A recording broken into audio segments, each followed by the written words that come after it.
Okay, mayong buntag pagbalik mga kaibigan, no?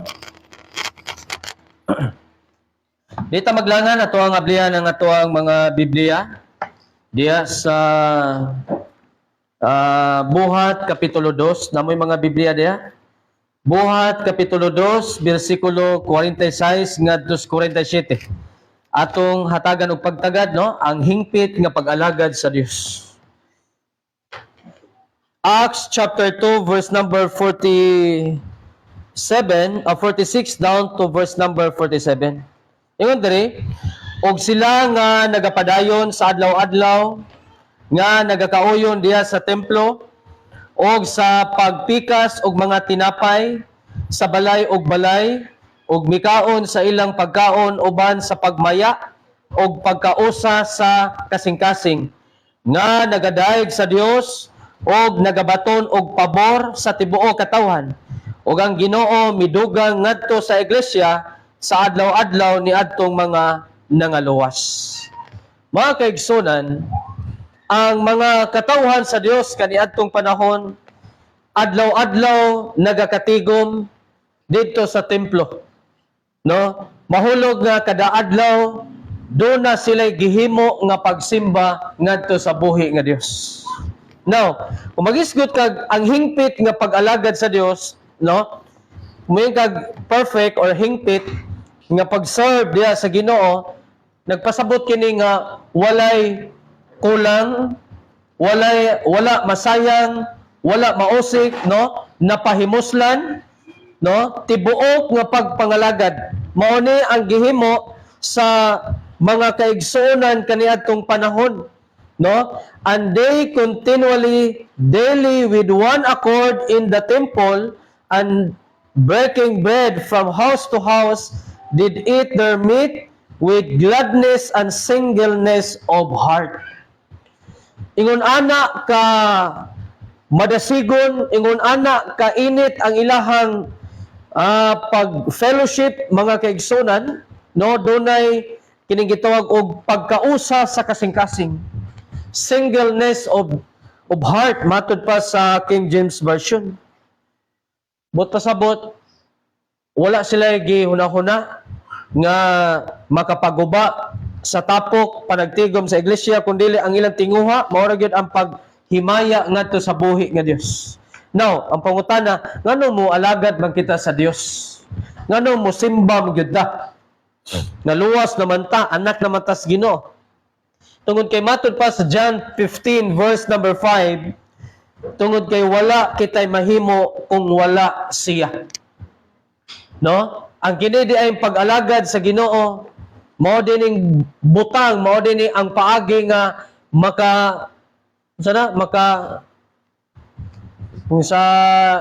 murabag makapalaban taniya mga kaigsunan.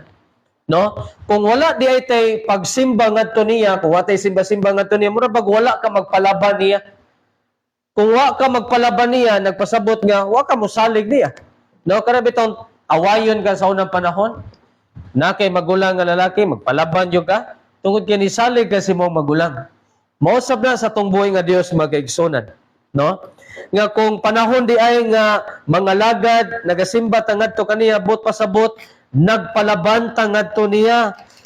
Oh, ngano nagpalaban man tangadto niya? Tungod kay di na to makaya ang pagpasan sa mga problema, di na to makaya ang mga struggle nga ato ang atubang sa matag adlaw. Mao nang ingon si John 15 verse number 5. Ako mawamparas kamo mga sanga, siya nga nagapabilin dinhi kanako, ug ako diha kaniya mao ang nagapamunga og daghang bunga. Kay kun wala ako, kamo walay mahimo.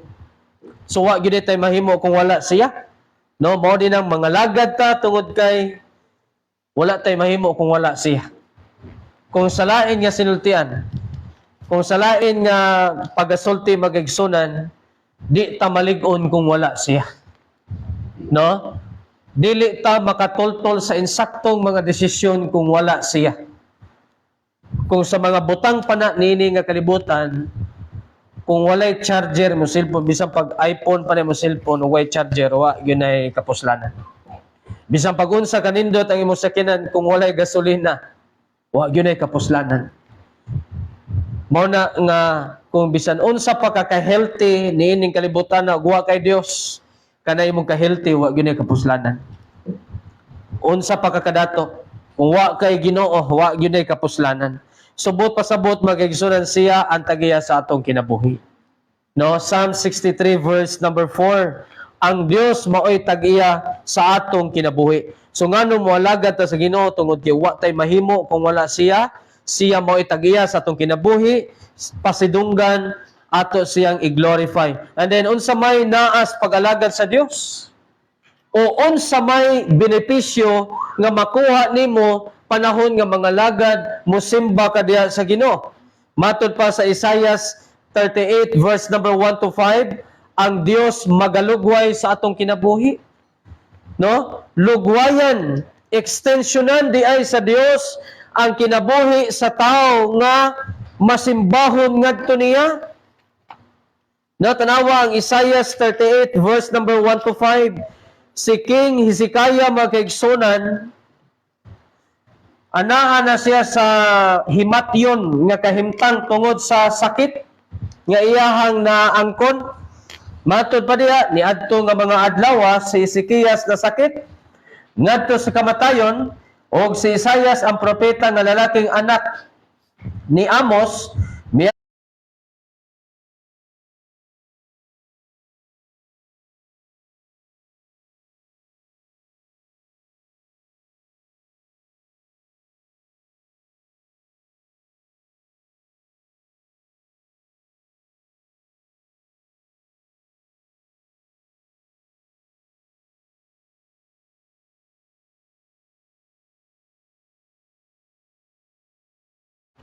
gipadad-an siya og propeta nga palimpyuhan, ipaandam ang iyang panimalay kay mamatay na siya.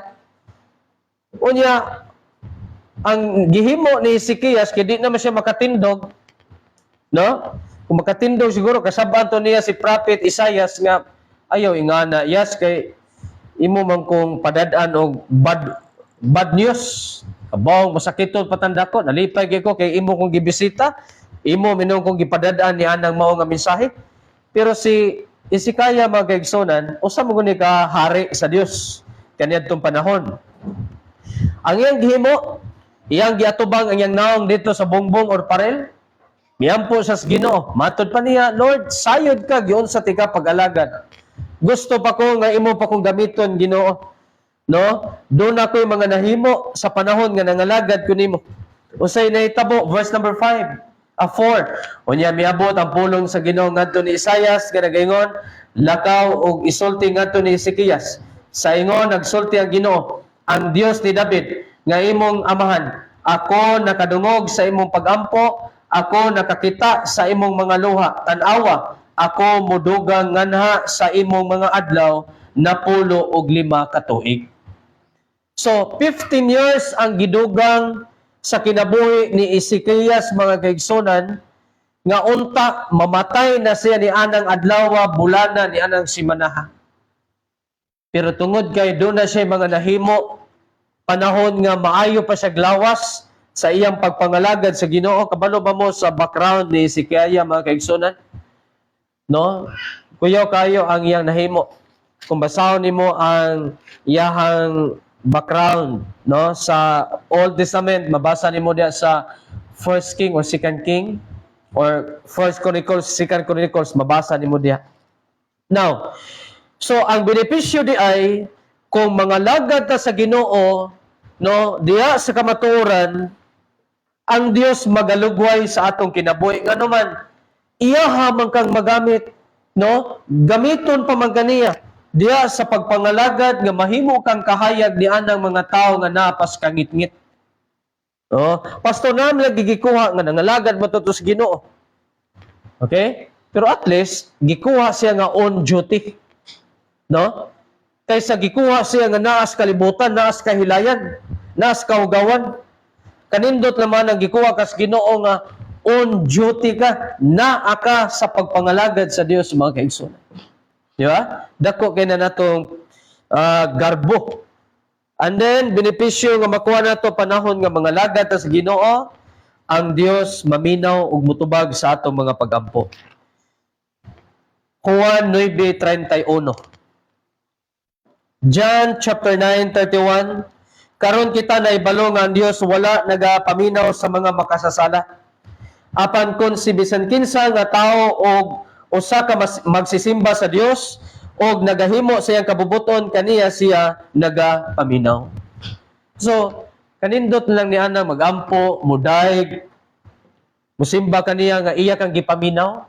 So layoy makigsunan, makigistorya kag tawo nga wa maminaw nimo, di ba maglagot ka? No, pareha ba na mga maestro nato sa unang panahon? Ga-eskwela ta. Unya samtang ga leksyon ang imong maestra, ya ikaw ga drawing nimo imong maestra. No, maldita kignaw ga, di ba hapakon ka og blackboard ka ng eraser.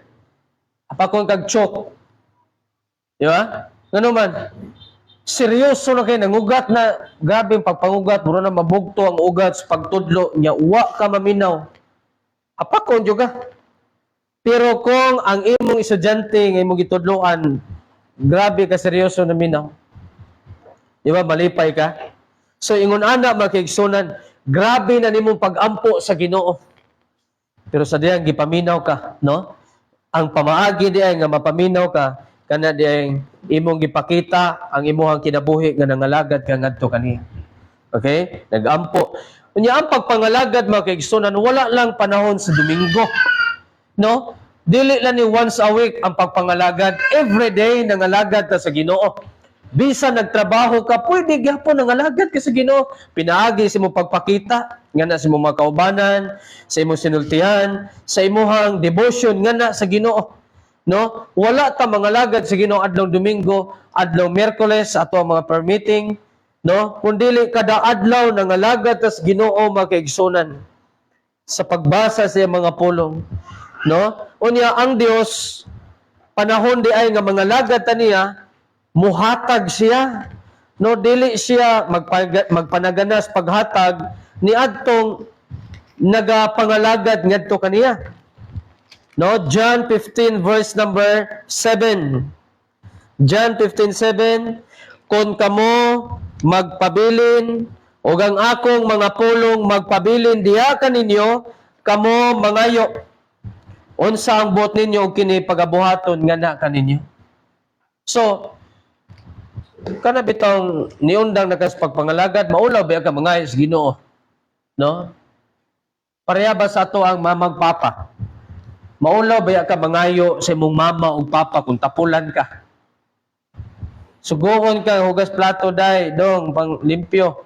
Nya, mangayo ka. Mag-expect ka nga ihawang kag baboy, litsunan kay birthday. Ayog yung pag-expect nga naman, wala ni mo na mapakita nga to si mong mamag papa. How much more diya sa atong Ginoo, no? Ang kana diyang John 15 agad og ayang mga pulong nagpabiling nga ilang gitipigan diya silang kasing-kasing. Mao ni gingon ni Haring David sa Psalms chapter 37, Psalms 37 verse number 4. Wa ko masayo pa, tanong basahon. Psalms 37. So, that is the benefits mga kaigsunan sa panahon nga nangalagad ta ngadto kaniya. So ang hingpit nga pagpangalagad o ang hingpit nga pagpangalagad wala magbase sa pagbati, sa emosyon. Apan nagbase kini sa atong pagtuo, pinaagi sa pulong sa Dios nga mao ang kamatuoran.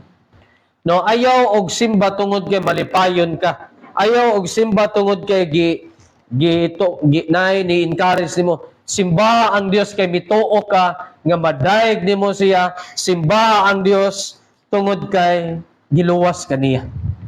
No? Mangalagad kita sa Dios insaktong motibo, dili tungod kay daghan tag problema, dili tungod kay daghan tag mga kabalaka, kundi tungod kay buhi og angayan siya nga simbahon. Kanang mga problema, mga pagsulay nga atong nayaguman magkaigsunan, tubagon ra gyud sa Ginoo, no, sa insaktong panahon. Ang pagsimba mao'y usa sa makapaligo nato spiritually. No, pinagi siya mga pulong ato ang nakatunan.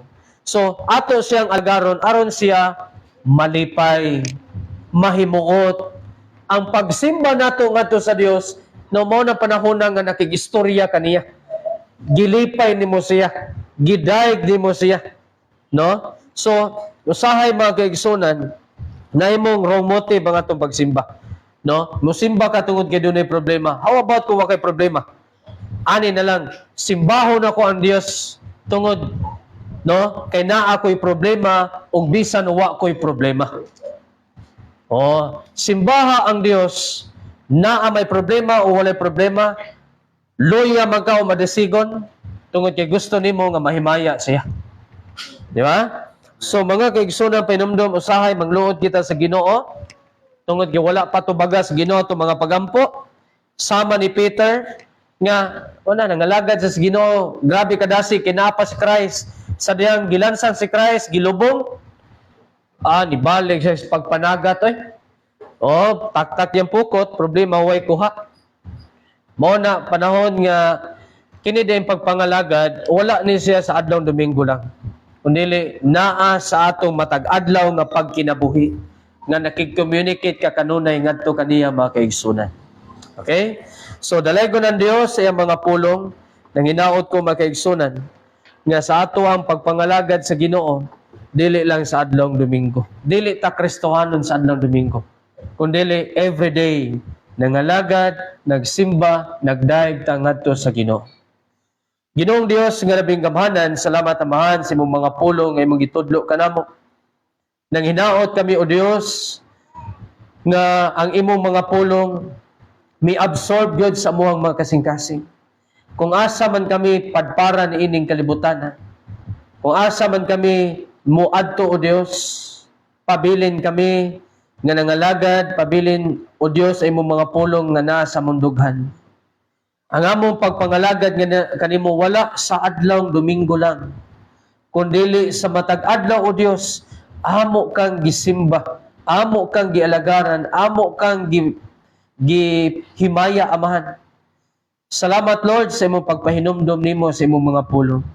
Tabangi kami o Dios nga mutubo kami spiritually, mumatured kami Ginoo, ug labaw sa tanan, gamita o Dios ang among kinabuhi sa pagpalapnag sa imuhang ministry, pagpalapnag sa imuhang gospel amahan. O bisa pa man o Dios, alang sa mga kaigsunan, mga member diri ko magalig-on, paghatag o kadasig sa pagpadayon sa pagtuon, pagbasa sa imong mga pulong. O gihatag kanamo ang kusog, batok sa mga tentasyon, batok sa mga buhat sa mga kaaway o Dios. Nga masuklan namo kini. At tanan ng himaya, mong ibalik kanimo sa pangalan ni Jesus, nga mong Dios ug manuluwas. Amen. Balik na to sa MC for responsive mag-closing prayer.